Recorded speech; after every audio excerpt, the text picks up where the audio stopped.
Maria. Hey, Lisa. Good to see you. Good to see you. Here we are at the KonnectHouse event, That's the right. Lone Wolf, the Wolf event. Happy to be here today. This is exciting. I am very happy to be here. The energy in this room is amazing. We're starting to, people are starting to come in, and we grabbed two of our first victims today, and we're so Yay. appreciative. So we have Byron and Ben from Abra, and we'd like to introduce Deborah from Airbase by Paylocity. So let me introduce you to Jessica Riddle. Jessica, so good to see you here. Yes. I've heard so much from my friend Lisa about you. It's always, to me, it's empowering to see so many women in procurement. It is. So welcome. Thank you. I'm very happy to be here. Very excited. So Jessica, now this is very formal and this feels funny because I'm just so excited and we've already given the big hug and that was great. And I promised you the hug. You did promise, and yeah. So tell us a little bit about yourself, a little bit about Abra, what brings you here today? Absolutely. So I'm the co-founder and CEO of Abra. We're an AI meeting assistant for procurement and sourcing teams that they can deploy to attend vendor and supplier meetings on their behalf. Ultimately helps them scale the procurement function across the organization, while keeping resources somewhat limited or dealing with limited resources. I've spent 15 years in sales and sales leadership positions, mostly for early stage startups. And the thing that I've routinely seen was this disconnect between procurement and the vendor relationship stakeholders throughout the organization. Amen. And I saw, all too often where the lack of procurement influence in vendor relationships with that stakeholder really led to, subpar performance, renewal issues, and ultimately, really companies not getting what they paid for. And so we started Abra to, really help procurement and sourcing teams better scale their influence across the organization to help fix that. That's amazing. That is, wow, that's cool. Wow. I have to say it's the first time I've heard of a company such as yours. So that's good. You're in the right spot. Absolutely. Yeah, we're excited to be here today and connect with leaders like you all and everyone here. That's great. And when did you found your organization? So early 2024. So okay. We started the business last year, have been off to the races and are seeing a ton of traction within tech, within Fortune 500, Global 1000 companies as well. So it's been a wild ride so far. That's terrific. That's terrific. Thank you. Thank you. And Ben, do you want to grab the mic and let's hear a little bit about you? And Absolutely. It's great to be here and meet you all. I'm Ben. I'm our COO and head of product for Abra, and my background has been in finance and financial services as a product leader in product and financial tech for a little over a decade now, and joined the team. Had the pleasure to work with Byron in our previous opportunity where he was leading our sales function and I was a product leader there as well. So again, building on the AI meeting assistant and with a vision of being an AI-first agentic platform for procurement, helping teams and really these solo teams, small teams to scale and have an outsized impact in their organizations. so, one of the things I just want to point out is that I think is amazing. I'm old enough to remember when procurement didn't have any tech, right? We were like, oh my God, we're going from Lotus to Excel. That's how old I am. And to see now that you're actually purposely creating software to support procurement is absolutely amazing. So I wish you all tell me your primary candidates. Who were you looking? Who should be receiving this message? Yeah, it's procurement leaders who are in a position where their company is growing quickly and they're being told you can't add headcount, but we expect you to take on an increasing number of vendors. It's also a really good fit for mature procurement organizations that are looking to really make that shift towards being a proactive partner to the executive team and really making sure that they are deeply entrenched in all aspects of the business. So we like to say that we give procurement a seat at every table with Abra. And that's certainly what we're on a mission to do. Are you based out of New York? We're a fully remote team. I live in Charlotte, North Carolina. Ben's in the Bay Area. We have team members from Alaska to Brazil and everywhere in between. And that was my next question. Are you an international company? We are an international company. Okay. So we're seeing some growth in Europe and are starting to invest a little bit more time there. So tell us a little bit, if you would. Who are you? What is Paylocity? And go. Absolutely. So Paylocity is an HCM software We recently had acquired Airbase, so I'm one of the acquirees coming over from congratulations. Airbase. Okay. Yeah, and what Airbase does is spend management, procure to pay. So anything non-payroll spend, that includes your intake from guided procurement, anything that has to do with corporate cards, expense management, all of that is in one place along with AP automation. Wow. Yeah. So it comes into Paylocity, and are you cleaning some of the data? Is the assumption that when it goes in, there's a little scrubbing of it that happens, or a categorization of it? Both. So basically what we're doing as joining forces with Paylocity, they handle all of your payroll spend, right? So what we do is add to the suite with the non-payroll spend. So all of your kind of employee record data, everything that has to do with company financials can be all in one place, which is really great. That's amazing. So who is your ideal customer, client? So anywhere between, honestly, mid-market and early enterprise, we're really happy to deal with. Basically, a lot of software companies, a lot of indirect procurement, right? Because if you have all of these different buying needs, purchasing needs, we're able to help manage that process for the intake. That's terrific. So tell me a little bit about, the encouragement. So Maria and I, Diversity Duo, we are both very much involved with supplier diversity and the promotion of small, certified, diverse organizations. How does that align with Paylocity, with the procurement aspect in the indirect market?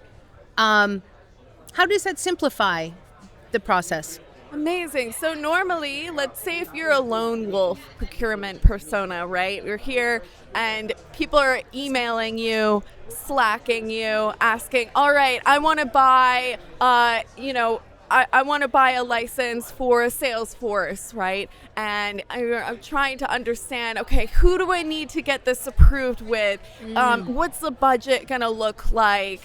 What's this entire process? Who I need to go to? So then you as a lone wolf procurement persona, you have everyone just knocking on your door asking the same question again and again and again. And it's like you've got maybe this CFO that's responding to in an email, and then you've got to kind of track all of these approvals and make sure that legal is involved, everything is compliant, right? So that process is such a pain, right? Just kind of reining the cats in.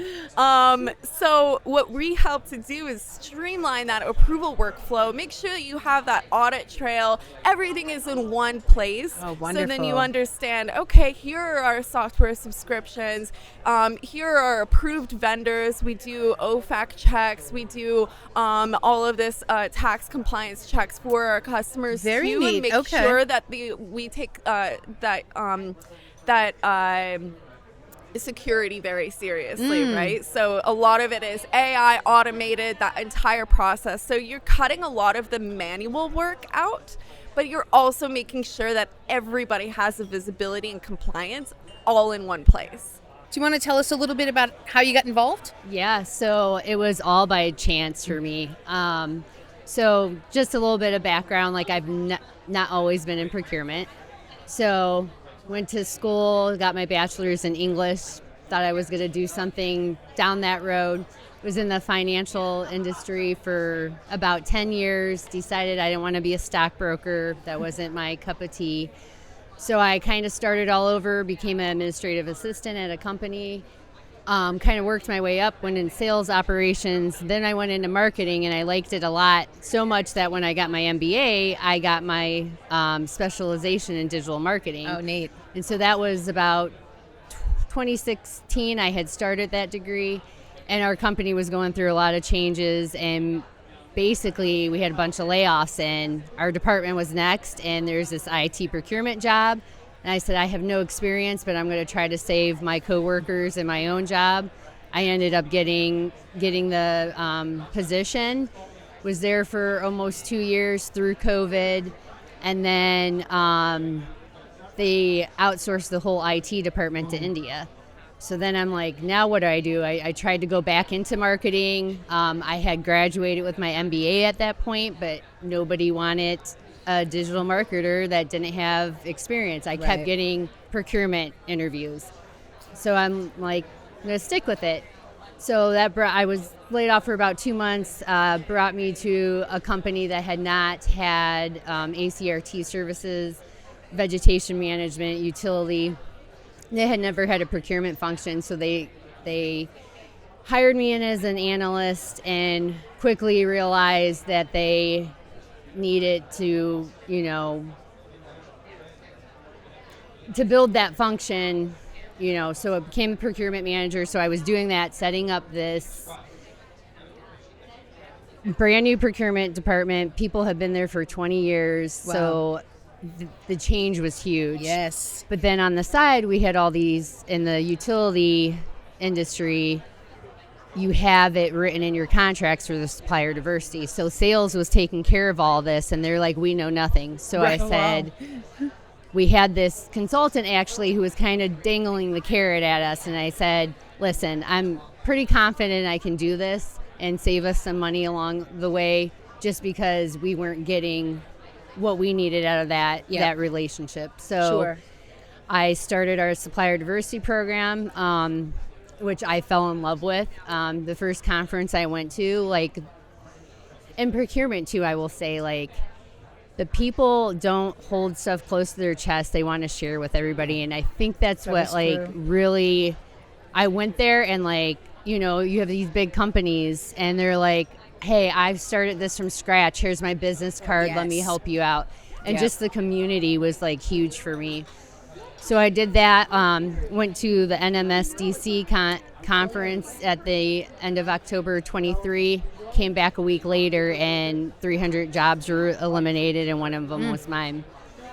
So I became very active on LinkedIn at that point because I just couldn't sit there. I didn't want to just sit there and basically lose what I had, so I kept my connections. I started writing. I just want to kind of reinforce that, because you didn't just get a little active. So a lot of people are a little active in LinkedIn. Yeah. She has an amazing LinkedIn page. You we have to connect now. You were constantly posting. You have coffee with Jessica. Coffee with Jess. Chats with Jessica. Jess. Yeah. So you were not. Coffee talks. Coffee talk. Yeah. That's what it Talks, is. okay. Sorry. Should have used coffee chats, but With Abra working properly within a company, it's really helping procurement teams to activate that procurement function, mindset, and best practices with vendor relationship stakeholders across the organization. Remarkable. Do you, as a company, you guys, when you came up with the idea, do you have any pushback from people saying, "Oh no, you're not onto anything"? And how do you work around that to become what you are today? Yeah, I think when we first went to market, we were really pushing this idea of improving vendor performance. And while that is a downstream outcome of what we're doing, we realized that really zeroing in on looking at procurement leaders day to day and looking at their calendar and seeing that they're in vendor and supplier meetings for over half of their days, right? And then still trying to stay on top of everything and feeling like they should be in more meetings. Yes.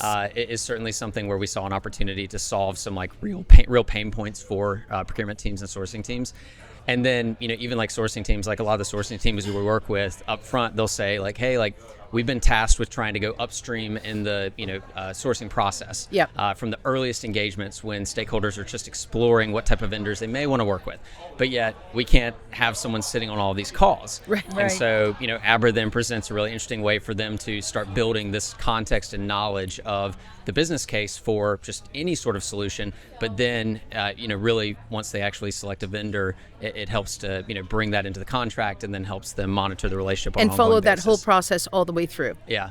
And it's helping procurement leaders Yeah. be in quarterly business reviews so that they have context going to renewals. So it's really about being in more places at once. So, Deborah, what is your background in? Because you seem very passionate about what you're doing right now. So what's your background? So actually, I in a previous life, I actually did social science, anthropology, and all of that. So my background's in policy work, right? Oh, okay. So I'm really passionate about compliance and making sure that everyone is on board, and also that the experience is as simple for everyone to use, right? So using a lot of those frameworks in social science to make sure that people are psychologically okay with adopting new tools. Great. And from there, I pivoted into product marketing. So I was a product marketer for a while, and now I'm a solutions consultant as well. That's amazing. And for you to be able to find something that's so governance driven, I guess would be a good word, but that's governance driven would really draw it back to that compliance perspective. How wonderful for you that that it's so easily aligned. Right. It's fun, right? I feel like in this day and age, especially when it comes to AI, automation, these are all tools that we really need to adopt into our everyday practices. And that's what Airbase does really well too, is make sure that it's AI driven. So then you can focus on the work that really truly matters, which is the people, right?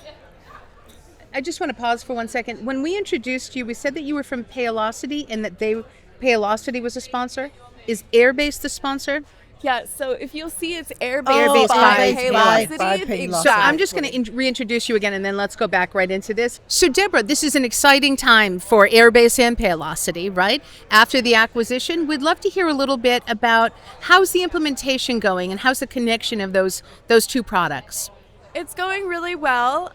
We're definitely joining forces, joining worlds, and that's been really exciting because not only they get to really dive into the finance world and our background in accounting, software, and procure to pay, but we also get to really learn and embrace the HCM side. So it's been really lovely and really great experience. There's a lot of people who influence on or attempt to influence, and I think you're one of those people. And we talked early on about how you were going to get a little more active in your posting, and you really joined, going back to what you said about procurement people, I think that about the procurement LinkedIn groups, right? Similar to what's happening here at the Wolfpack. We all know each other. We've known of each other for many, many years. And you've been really able to convert that on LinkedIn and make this successful coffee chat, which has been amazing. It's been amazing to watch you on your journey for it. Thank you, because it's crazy because I actually, when I was laid off for 7 months, and so I continued because I was part of the Lone Wolf, and that's what kept me feeling normal, is going to the meetings monthly and giving input. And so when I finally found a role after those 8 months, I was like, I'm going to stop. Like, I don't need to do this. And I had so many people reach out, old coworkers, people that I had met on LinkedIn during my layoff that were supportive. And they're like, I love reading this every Friday. And I was like, wow, like I did not realize I thought I'm just like sending this little blurbs into the internet and nobody's paying attention. And so then I was like, I can't stop, No. We don't want you to stop, so please don't stop. No. Like, it's really, I look forward to Fridays. Yeah. When you have a good product or a good service, my God, don't stop, because you don't know who you are influencing. Yes. And that's amazing. Or helping, Exactly. If I could just help one person, like some of the people, my friends have helped me through my layoff, that's what is important to me at the end of the day,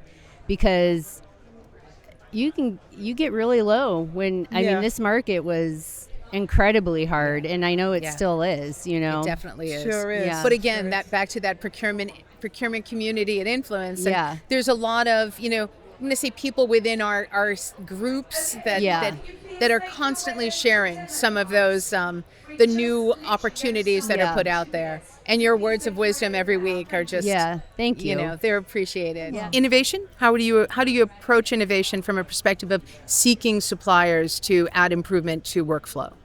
Yeah, I think that's a really good one to talk about. Yeah, sure. Yeah, in terms of constant improvement, we are using AI not just in what we build, but also how we build. So internally, we're encouraging every single team member to augment themselves with AI. Our engineers are using AI to code. I'm using AI as a thought partner for strategy. We used AI recently to rebuild our marketing website. every single thing we do, like leaders that are recently talking about this, like the CEO of Shopify and others are saying, like, first try to do it with AI. It may not be the fastest way to do it at first, but longer term that will scale and compound. Amazing. And we fully believe this. And just like Brian was saying about what we are building, a lot of that context by having Abra, the meeting assistant, there, we build a teammate with perfect recall for every conversation that has ever happened with a supplier. And so when you think, like, you know, if I joined a meeting a week ago and I can't remember a follow-up, and I can ask Abra and say, hey, what was in that meeting with supplier last week? What were the action items? Are they completed? And by Abra connecting into your ecosystem of tools, we're able to create that AI teammate. As an employee, to be able to be open to this entire new perspective of the world, right? Looking now from going from an AP and a procurement perspective to that HR, it must be exciting and allowing you to spread your wings a little bit. Yeah, and actually now that you mention it, it is definitely a bit of coming home for me, because previously to Airbase, I worked in the HCM software space. Oh, wow. So it's Interesting. It's coming back Interesting home. how you have connected all the dots, you know, in your professional life so far. I mean, you know, you're young, you have a long way to go, but it's impressive how you've done that. Any words of wisdom when it comes to connecting the dots later in your career? Say yes to everything. Yes. Okay. Say yes. Even if you don't know, say yes, because you learn as you go. Love that. Economic impact is really Oh, important. absolutely. And from that economic impact, you have the workforce development. They'll go hand in hand. Yes. So you don't know, you know, let's say somebody fresh out of college, they don't know which way to go with whatever degree they got. And they find procurement, they find your postings, and I'm like, aha, let me check this out. And now you have somebody in procurement for a long time. Yeah. That's how it was for me, to tell the truth. Yeah. It's by chance, that's how I fell into procurement as well. Yeah. And then I was lucky to get that opportunity to build another supplier diversity program. So, like, It's incredible. That's amazing. That's everything amazing. happens for a reason. Absolutely. You know, it was very hard telling myself that a year ago, but now I see everything full circle, and I love that. I was patient, and Yes. it came back. You know, it was meant to be. So, Well, being one of your relationships that gets to watch you after all these years, it has been remarkable to watch Well, your thank you. journey. That means a lot to And I'm so Lisa. happy you're here, and I'm so I happy know, I've met you in I know. person. I think, look, we're trying to reinvent the vendor buyer Yes. relationship. Yep. And better support the interactions along the way. And so we have already had, you know, vendors that work with some of our customers asking about ways for them to, you know, be alerted to performance Yes. issues and things that are, you know, maybe not going to be, you know, picked up by them for another quarter or so. Yep. We're not, you know, focusing on that quite yet. We're really Okay. focusing on doing a really good job for our procurement and sourcing teams that we're supporting. But then you'll flip that coin. But you're Yeah. you're totally getting it with that question, I would say. I think I am so happy you were the first one I Yes. got here today. Yes. I think your product is amazing. So do I. Yes. I Thank you. can't wait to see it. Yeah. Yeah, I really can't wait to see it. I have a question for the two of you. You two seem very passionate about this. What is your why? What is your why? So, as a sales leader, I always have cared deeply about delivering on promises that I make and that my team makes. I've had customer success dotted line reporting to me at several companies for that reason. And so, like, for me, this is about, like, coming over from the dark side of sales and helping like buyers really get the Yes. most out of their vendor partners, and making sure that those vendor partners are delivering for them, because that's what's going to help accelerate their organization and drive success for them. So that's what gets me out of bed in the morning. Thank you. That's wonderful. So I love that, because my story is the opposite of yours. Really? Being in procurement, now being a practitioner for so long, and now being on somewhat of a sales side. I mean, I'm a consultant, so on the sales side, but working with other small companies in how they work with big businesses, and thinking, you're not getting to your why, you're not getting to your value. Right. Start with your value, start with your why, and I love that you're coming at it from the procurement perspective. That's wonderful. That's great. I would say the people and the problem. We have an amazing team. We have amazing customers. It's so nice to come here and meet many of our customers and advisors and be able to, like, learn more about their problems and how we can help support them. So it's really just about the people. Amazing. Amazing. great. Guys, thank you so much. We're coming back because they're going to start back up, and so excited, and we're going to hang out after this anyway. So. All right. Thank you. Thank you Sounds for good. taking this opportunity to talk to us. Yes, I wouldn't have And missed it's it. been a pleasure meeting you. I love what you women are doing. Thank you so Yay, much. Thank you. So I just want to say thank you so much Deborah, for thank stopping you. over here to our little booth and giving us a talk. Thank you so much for having me. I'm looking forward to connect on LinkedIn. Yes, let's do that. Thank you very much. Take care.